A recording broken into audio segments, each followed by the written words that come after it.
Sir. Matin. You know what you don't do in New England? What don't you do? Sit on a brick wall or a rock wall during break time. No. Man, my tailbone is frozen. So, sir, I literally got Questions. a bunch of questions. Yep. And I'm going to be up front. I missed some because before I left the house, I forgot to get the ones from the first question. So I missed probably 3 or 4 questions that I'm going to have to bring up next time. Okay. Or maybe I'll just text them to you or forward them to you, and I'll try to figure something out. But first and foremost, we'll go backwards. Okay. And you know, this is just for fun, sir. So understand. My friend Doc Deaton Knives, and I'll put all the links to everyone's channel down there, and I'll put a link to the video that you get to post the questions. But he's got a couple questions for you. Doc wants to know, what's your favorite wood to use on handles? My own personal favorite is curly maple. I love that. With that green, how do you oxidize it, sir, again? Chromic trioxide is this natural, or the traditional stain used by muzzleloaders. Great wood. I also like desert ironwood. I like it better if somebody else does it and I just get to watch, because it's a little tougher to work with. Understand. My personal is that Lignavite still, and I still love the South American Purple Heart. Purple Heart. Yeah, I love those two. Of course. Other is Doc wants to know your opinion of the best grind. You know, ergo, flat, convex, hollow. I already know, but go ahead. Do you? Yep. It depends on the knife. Sorry, sir. Where are you going? To the hollow grind attachment. Yeah, I do hollow grinds. One key reason is because they're very fast. Yes, sir. And I don't believe, as with so many other questions that we're going to get to, I don't believe people use their knives to the extremes in, most people. And so that type of grind. Dang it! Sorry, sir. Almost isn't as big a factor.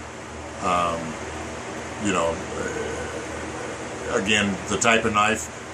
And also through many times of you showing me, not just telling me, hollow grind is the prettiest grind. I like hollow grinds for the way they look when they're done. Yes, sir. And they have that light refracting capability it just adds that next level of cool to a knife. A hollow grind is like putting a fuller in a blade as a blacksmith would. Sorry. It actually stiffens the blade because you have that change of angles on each side. Yes, sir. That's why you don't hollow grind a fillet knife. It needs to bend. Yes, sir. And not break. I understand. The cutting edge, the convex is probably the best. Yes, sir. As far as performance. As far as performance goes, it's also the toughest to resharpen because you're going to roll up on the side of your blade and scuff it while sharpening. Understood. This is all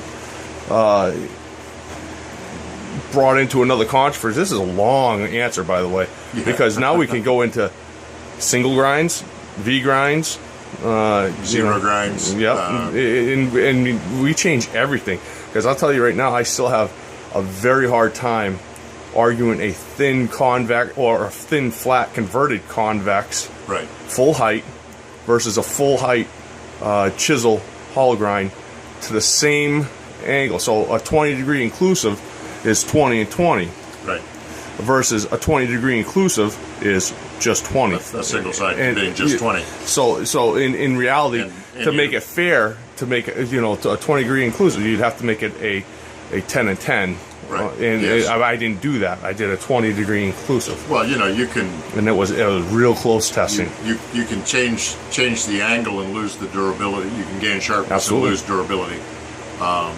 So, you know, if Well- the question would be, what's the best grind Impossible. or sharpening for a sword? Yeah. Okay. Definitely a convex. Yeah. Absolutely. Axe, convex. Yeah.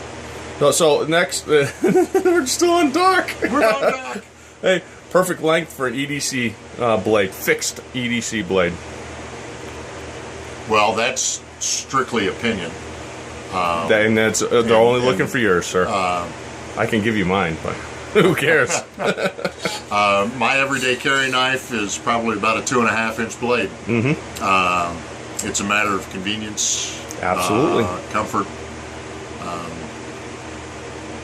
and you know, for my everyday chores, the important things like cleaning under my fingernails and that kind of stuff. Understood. You know, I don't need a 7.5-inch blade. And the shorter blade makes it extremely hard to break, so you can Makes it hard to blade. You know, the do more stupid things with it. well, the shorter the blade, the better control you have over a knife. Absolutely. So you know, with your everyday stuff, generally you're not taking wide swaths out of an aggressor. Exactly. So And multiple pokes instead. that's those kind of things. Let's move on. Yeah, I already know this one, sir. You know I know it. Ed E. Head 357 wants to know, sir. Favorite blade steel? D2. Absolutely. No, beyond a shadow of a doubt. That will do. Over 90% of the knives that I produce will be D2. I'll change when I get to a large knife that needs to be differentially heat treated, and then my choice is 1075. I love 1075 Hamon. With a nice That temper line. Yeah, the Hamon or temper line you get is just amazing, sir. So, moving on. Well, let's back up. Go ahead, back it up, sir. Why not ATS 34 154 CPM? Because they don't have vanadium. Yes, sir. D2, I think, outperforms them at equal hardness because of the vanadium in D2. Outstanding. Just like, you know, for if you don't need a differential heat treat when you're talking about 01, you think 01 is still a very, 01 very... is a fantastic steel. It's a sleeper. I have used 01 a lot. I haven't done it recently because it's a more of a rusting steel. But 01 has tungsten carbide in it, which changes everything. It's no longer a simple carbon steel. And that's why it's such a great steel for starters, right? For beginner makers, stuff like that. It's a forgiving steel. It grinds as easy as a 1% carbon steel like 1095. It's a little tougher in the heat treat than your simple non-alloy carbon steels. But what you get out of the other end is amazing performance. Amazing, an aggressive cutting edge because of the tungsten. But it has that brittleness problem, so you need to limit the size, length of your knife, or keep the thickness of it, or keep the thickness up. Yeah, which makes it even harder to grind. Makes it more fun. More fun, more forgiving when you're chasing those plunge lines and chasing those grind lines. Start with a bowie, end with a paring knife. Yeah. Where was I? Yes, our friend Jay Lane. What's up, Jay? Hey, Jay wants to know your favorite knife-related memory, sir. His was with his grandfather cutting soup, as he said, while his grandfather was smoking on his hand-carved corncob pipe. What was your favorite memory, knife-related, sir? I think it was when you finally saw me make my first knife and agreed to come up here and be mentored. That was an entertaining moment, yes. Very much so. Oh, dang it. Yeah. So go ahead, sir. I don't know if I have I'm getting old, so I don't have a lot of memories anymore. Yeah, see? So I think it was my first knife that I completed with you up here, sir, was my third blade. that was the very first knife I completed with you up here. Yep. My friend Chosen 7x7 owns number 3. No, it's number 3. Yep, yeah. I still have the first blade. Chuck Norris owns the second blade, which we've seen. That actually took me longer to complete because it was such a big knife. Right. So I actually finished number 3 before I finished number 2. Yeah. But I had, you know... And I got some memories on some of the knives that I've made that turned out, wasn't that they were more well done than any other knife, but they struck my fancy. Yeah. And knives that I really didn't want to sell, but did. What do you call that, sir? What's that? Selling stuff you don't want to sell? What do you call that? Seller's remorse? Yeah, seller's remorse. There you go. Yeah. I have that a lot. Speaking of... oh, go ahead. Never mind. I do remember mumbly peg, or dare, and stabbing a pocket knife through my friend's foot when I was a kid. And that's a memory that I'll live with for a while. That's great, sir. Our friend, you remember this? This is Cyber Druid Mod God, but you remember him from the wood I brought up. Right, yeah. I had the dang wood in the back of my truck in case we get, in case we get short. Yeah. Well, no, if we move along faster than expected. Yeah. I got a knife waiting to get some of that. What the heck was the name of it? It's a wood there. Drawing a blank, sir. Okay. It's the countertop. Paduke. Yeah. Cyber Druid Mod God hooked me up with a nice length of Paduke, and I have a knife that I have planning to put that on there. Matter of fact, you had a hand in grinding that one, so we'll see. But favorite profile or type of fixed blade knife? Drop point. Yep. And the reasoning is, I make upswept knives, but the tips on those knives are incredibly weak. I know for a fact. And especially when you get into a hunting knife, you need that downward point to open up in a cut. If you're looking at a combat type knife, the upswept knife doesn't poke real well. Unless I make it. Unless you make it. But a drop point, hunting knives, no guard, fighting knife, yes, guard on it. That's my phone. Okay, sir. I thought I was going crazy for a second. Yeah. Ooh, what is that? I did. Shiny stuff. So you basically drop point hunter. That's your favorite? Yeah, drop point hunter, drop point fighter. There's an absolutely easy call for me. I am an absolute huge fan of my personal favorite is the hybrid Tonto. Hybrid Tonto. Yep, I like the American spine for the rigidity. Right. And I love the Japanese style cutting edge, that more of a single, not a compound grind. It's more of a singular grind. It's compound grind.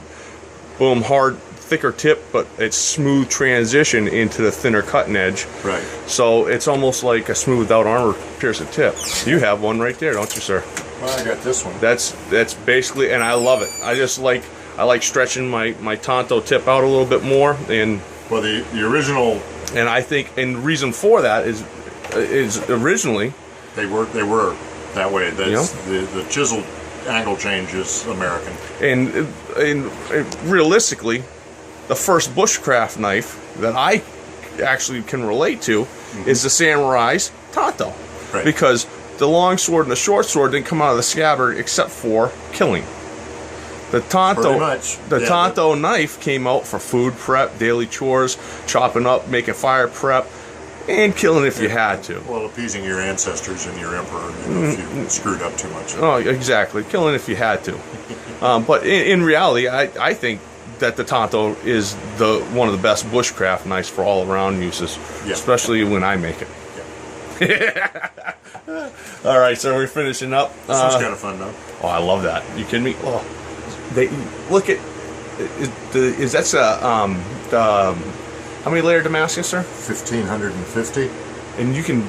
And it's can you cant it just a little bit? Yeah. It's meteorite and W2. Meteorite and W2. Edge quenched with a clay back. And that's on the big bucks, isn't it, sir? Yeah, it's the steel alone was pretty expensive. Yeah. Believe it or not. There you go. Boom shakalaka.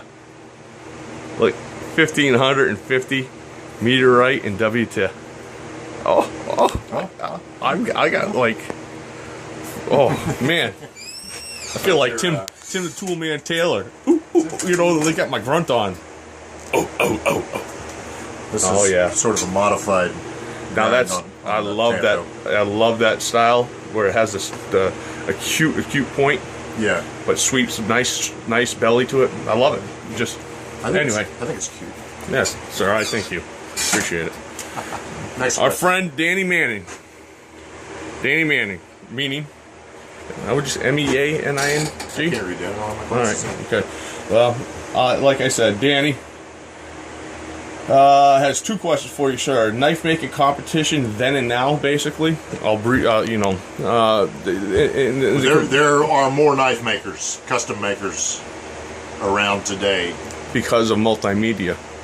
You know, you don't have to basically abandon your family, abandon your life for a weekend to go to a knife show here, a knife show there, which you still do. You know, you still frequent because you're loyal to the show makers and everything else. There are more knife makers out there, and there's some really good knife makers. The instruction that's available today is incredible. I showed you some of my friend Jeff Tough Thumbs. Yeah, showed you some of his work. Amazing work. Oh yeah, absolutely. And he's relatively a new knife maker, but amazing. And it impressed you to heck too, right? Yeah. So when you know these people sit there and he's a new knife maker and he's asking $1,000 for his folders and they sell out in hours. You know what I mean? I try not to criticize somebody who's a success. Exactly. You know, and if you can get $1,000 for a knife, that's terrific. And being a new knife maker, he sells out almost instantly. Yeah. And it's because of the fact that he does it well. It doesn't matter if you're a new maker or you're Loveless's second-hand man. You know what I mean? If you make an awesome knife, it's an awesome knife. Right? Yep. All right, and Danny's second question, I'm sorry, I almost forgot, is what is your opinion of today's fixed blades versus a traditional fixed blade?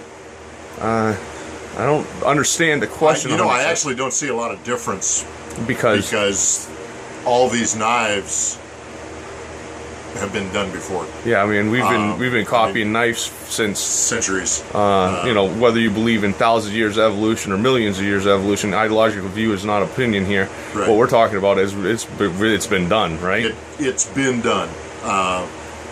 You know, all you got to do is pick up one of the pictorial history books of edged weapons, and you'll see that somebody thought of it sometime or another. Only thing that I don't agree with is some of these very odd geometric shaped blades, like you'll see in you know, very angular, very unaesthetically pleasing. There's I mean, there's different for the sake of being different. Yep, and that's exactly what I mean by that. You know, and that's okay. I mean, you know, there are guys that have made an awful lot of money doing fantasy knives, and that's would be basically incredibly hard to use. Yeah, we were talking about that before, in regards to myself. You know, not taking a path of getting towards fantasy just because it's cool. Remember, performance, then beauty, then do the eccentric kind of thing. Well, and do it well. There are guys that have come to the trade up a different path. To me, it's a tool always. Absolutely. If it looks good, that's a bonus. But first and foremost, it has to be the tool, which means it's heat treated correctly, using the steel appropriate to the Absolutely. to the tool. I agree with you, all except for I think there's a middle ground too, of the fact that it has to be heat treated, and that's beyond a shadow of a doubt. The blade is number one, but the handle is number two. I still harp on everything that ergonomics, because it's my competition, from competitor, from martial arts, then even in competition shooting. And once you become a champion, you know the fact that, and you know very well with your bows and everything else, it has to fit you 100%. Yeah, it has to be an extension, and you can't have. Well, that again goes back to, it's a tool. Yes, sir. Absolutely, absolutely. You know, not just blade design, but the whole knife design. Okay, gotcha, sir. You know, a combat knife is different than a Skinner, is different than a bird and trout. Absolutely. You know, and their handle shapes. And your kitchen knives are the, you know, they show the difference. Yep, absolutely. Sir, we're gonna move on because this is we're already at 20 minutes just for this video. Holy mackerel.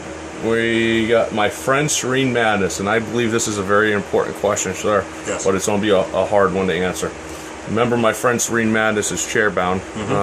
He's an absolutely stellar human being. Yep. Absolutely just a cool guy. He's having a hard time on his grind angles. Wants to know your opinion on how to grind angles. And he wants to know if he needs a jig or if what else. And I already know the answer. We discussed it earlier, but basically, have you go at it, sir. First and foremost, your steel has to be flat, correct, sir? Start with a flat piece of steel. So this is where Precision 01 would come in for him. It would be very handy. Any of the precision ground tools, you're already flat and parallel, and that gives you something to start with. Correct. Scribe a center line. He has to have a center line scribe. Grinding edge up. Take it to the center line. It's a challenge for everybody to grind on one side and then match it on the other side, because most of us are either right or left-handed. Dominated on one side or the other. And you're going to grind one side better than the other. So maybe so it's a challenge to bring that other side into it. Correct. Maybe instead of learning how to do a V grind correctly, maybe he should get a chisel grind. Easy first. What do you think? Easier. Getting a smooth, learning how to draw continuously without stopping or getting those divots or differential pressure. Draw the knife easy, and if you know or should he go chisel grind when he doesn't have precision ground steel? That's a tough question, sir. I'm sorry. You know, if you designed the knife to your limitations of tools and experience, don't try making something really insane. Yes, sir.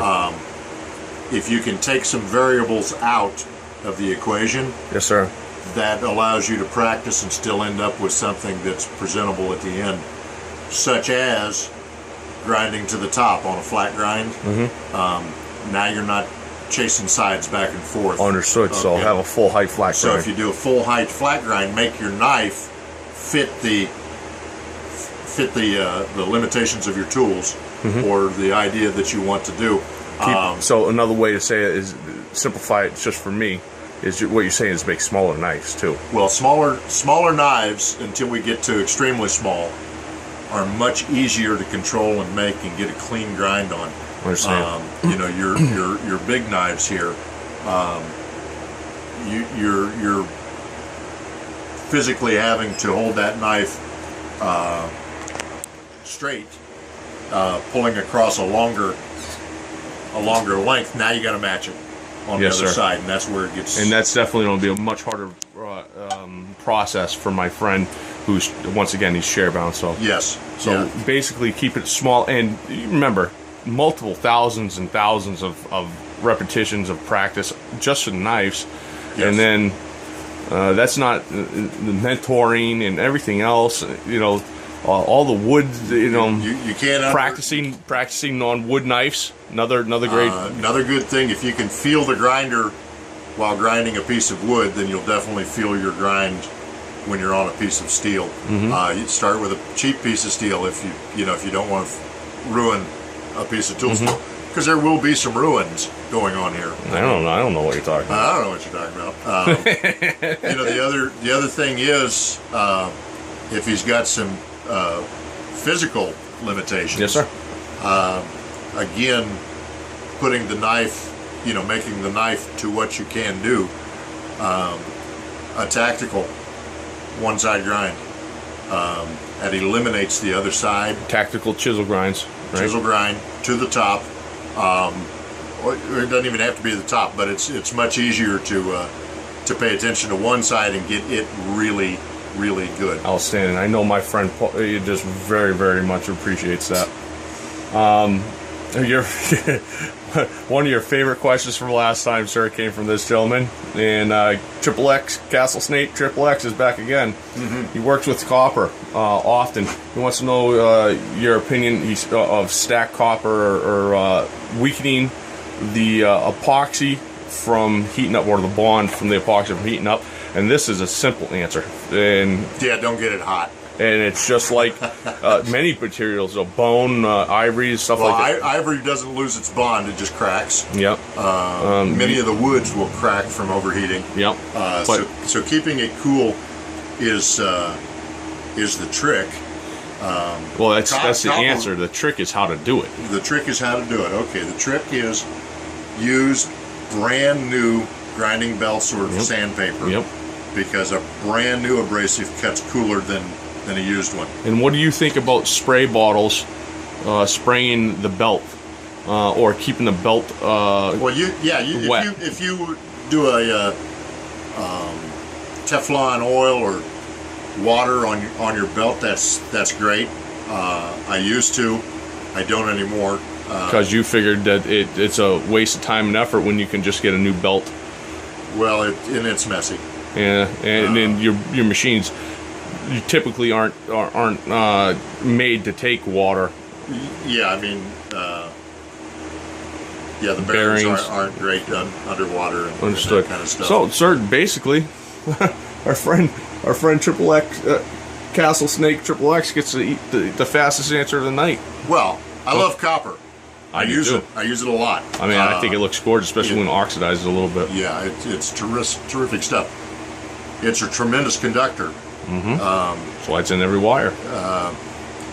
Bucket of water, you know. There's one on each side. One on each side. Keep it cool. You know, that goes from. But that goes with everything. We want everything to stay cool, especially under bond epoxy. It's better, yeah. I mean, you know, because super glue or epoxy will lose its bond at a certain temperature, and I don't know what exactly it is. And no matter what, if it loses its bond, it's done. Correct, sir? Unless you got the pins in it. Exactly. So it's when he's talking about stacked, it's just time to re-epoxy and go over again. Correct? Yeah. So it's easier just to keep it cool. It's easier to keep it cool. Hey, keep it Fonzie, brother. Sir, this is a 30-minute video. Hot diggity. I know. Thank goodness my wife gave me this big memory card now, huh, sir? Yeah. Well, let's get all that's out of the way. Dang it. We're cutting in our break time. Yeah. Let's make something awesome. We need to drill some holes. All right, sir. Out. Thank you so much for taking the time. Yep. Sir, we're back. We're back. Thank goodness you're the brains of this elephant, aren't you, sir? Well, I don't know about that. Hey, I totally messed up. I got all messed up with trying to remember about Paduke and all that stuff, and we forgot part 1 or part 2, I don't remember which, of our friend Cyber Druid Mod God's question. And that was, so what I'll do is I'll take this and I'll add it to the other one and make it a 30-whatever minute video. Sir, the question was your opinion of cryoing steel during tempering or heat treating or whatever. It would be. Mm-hmm. What is your opinion on using cryoed steel versus, say, non-cryoed? It's a waste of time. Yes, sir. It works. There's no question about it. Will anybody ever use a knife to that degree? Unlikely. It raises your Rockwell hardness in most of the steel's cryoed by one point. It does add a little bit to toughness. Definitely refines the grain a certain amount. Can you tell in everyday use? Absolutely not. It's a large process, involved process for something that nobody will know one way or the other.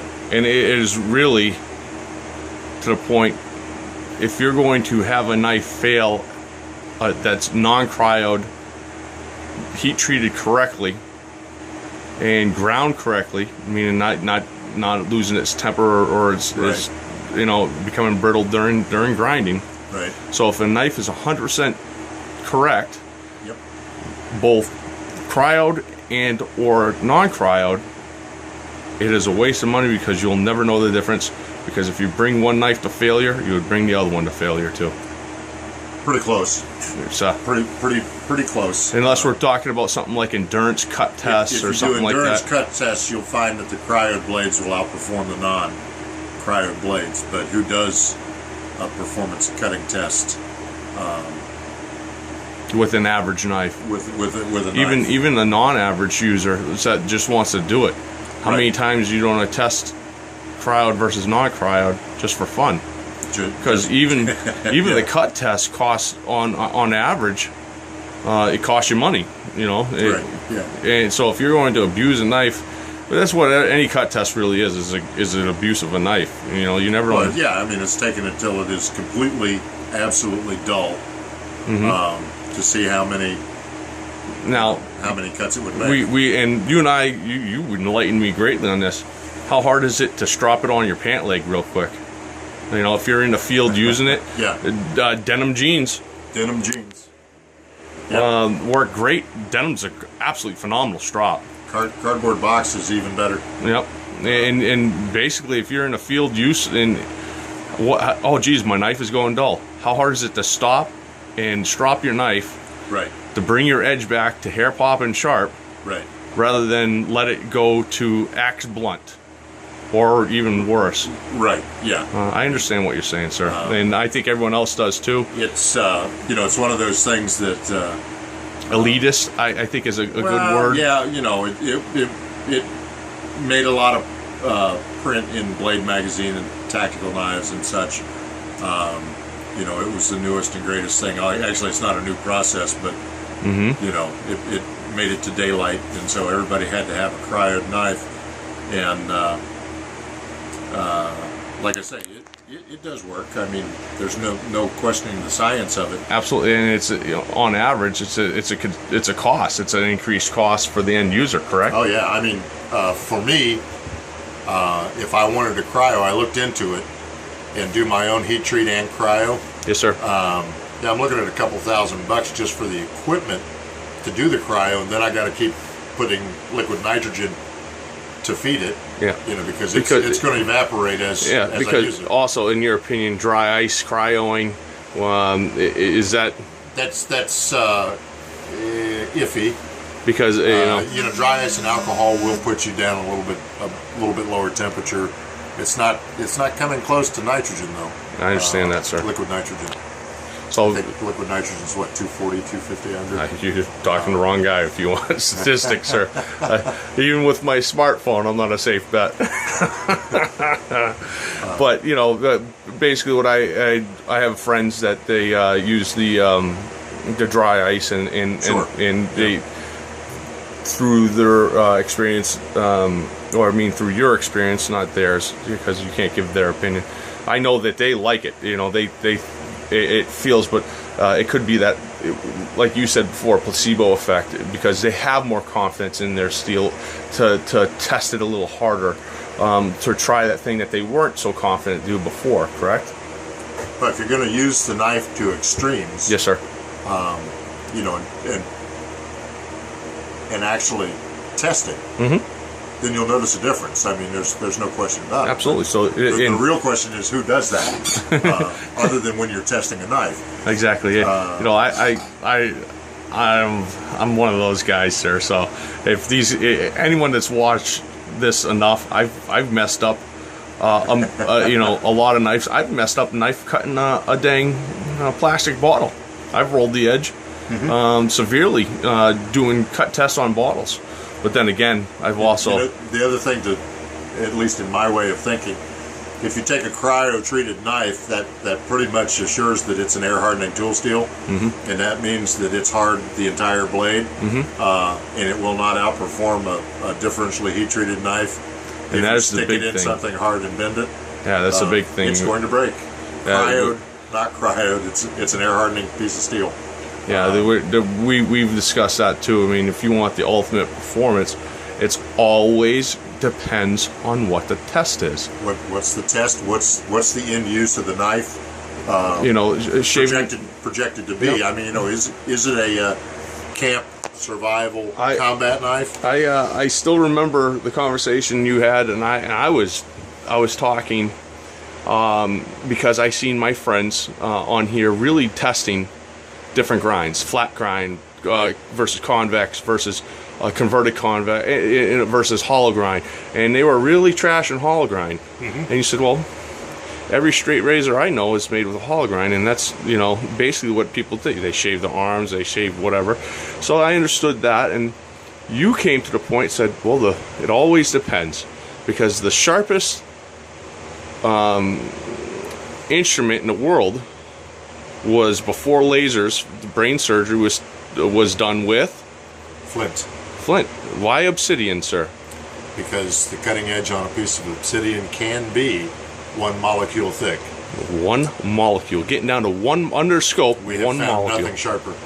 As far as steels, we cannot match obsidian. So as far as that's concerned, if you're trying to do brain surgery, optical surgery is what optical. I'm sorry. Still to this day, they're using obsidian flakes for optical surgeries. So because they haven't found anything sharper. So in reality, what is that? Is that a compound grind? Is that a convex grind? It's obsidian. It's a nap.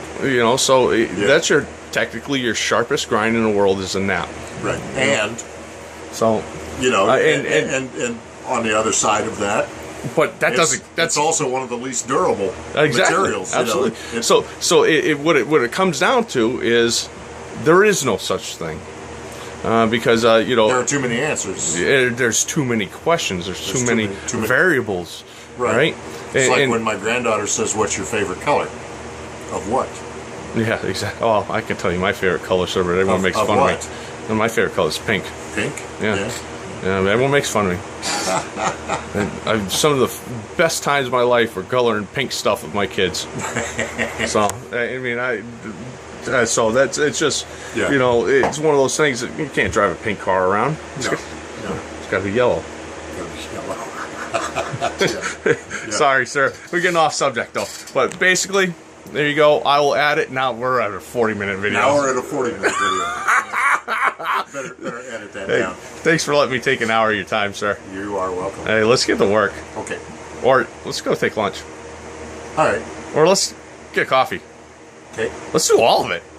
Yeah, let's take lunch, get coffee, take a break. Out.